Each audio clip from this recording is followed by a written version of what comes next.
Hey, it's Sarah with Loaves and Dishes, and today I'm going to be showing you how to make broccoli cheddar soup.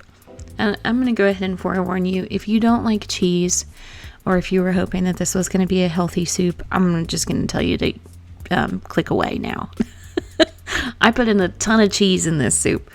So I've got in my pot a little olive oil and a little butter, and then I bought store diced onion because I just didn't feel like chopping up an onion today, and that's okay. So it's about 1 onion, and then I put in some carrots, about half a cup. I had these slices for a salad and they were going to go bad, so I just wanted to go ahead and use some of them up. But any shape of carrot will do as long as it's going to cook evenly. And then I put in some garlic. I put in a ton. You put in however much garlic your heart desires. So now I'm adding broccoli. I'm adding about 2 cups. I used frozen broccoli. You could use fresh broccoli if you wanted to. Frozen works just fine.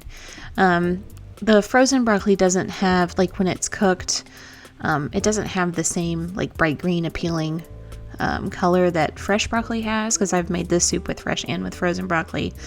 But frozen is cheaper and it tastes exactly the same. So.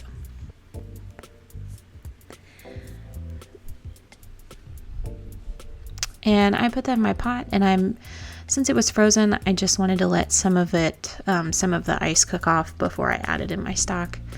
But it doesn't really matter. You can put in the frozen broccoli and then immediately add stock. You could put in your stock and then add the broccoli. It truly does not matter what order you do that in.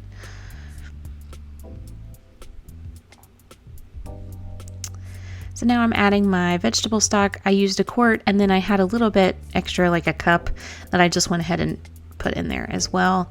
But a quart would have been plenty. That would have been just fine. But I wanted to go ahead and use the rest of that stock up as well.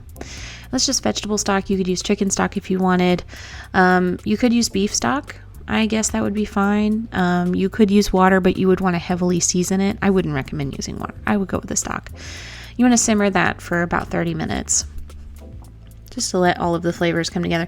And then since I used frozen broccoli, the broccoli was in kind of big hunks, so I just took my immersion blender and I just kind of cut the broccoli chunks down a little bit so that it was more soupy. So then I added 4 to 5 cups of cheese. Now I used a couple different kinds of cheese. That is cheddar cheese that I'm putting in now. And then the cheese that I put in a minute ago was Applewood smoked Gruyere cheese. And when I make broccoli cheddar soup, I like to use a fancier cheese. And I got to tell you, that Gruyere, oh my God, it was amazing. It gave the soup this like really warm, smoky flavor. It was so good. And then I just thought that wasn't enough cheese, so I added some Velveeta. I added about 8 ounces of Velveeta, which is kind of like 2 thick slices. I wanted some more thickness in the soup. I also added a little bit of milk. I would have rather have used cream, but I didn't have any, so I used some milk. Milk or cream will work just fine. You could also add cream cheese if you wanted to thicken up your soup, or if you just wanted to use a little cornstarch slurry, that will work as well. Then I gave it a taste and I seasoned it with some salt and pepper, garlic powder, and onion powder, but that's it. The soup was amazing. I highly recommend you try it. If you want to see more from us, you can find us at Loaves and Dishes and at Dorks with Sporks, where you can find our podcast. Subscribe to our channel. We put out a new video every Monday through Friday. You can follow us on Facebook at Loaves and Dishes, and you can find everything that we used in today's video linked in the description box below, along with some extra videos. Thanks for watching.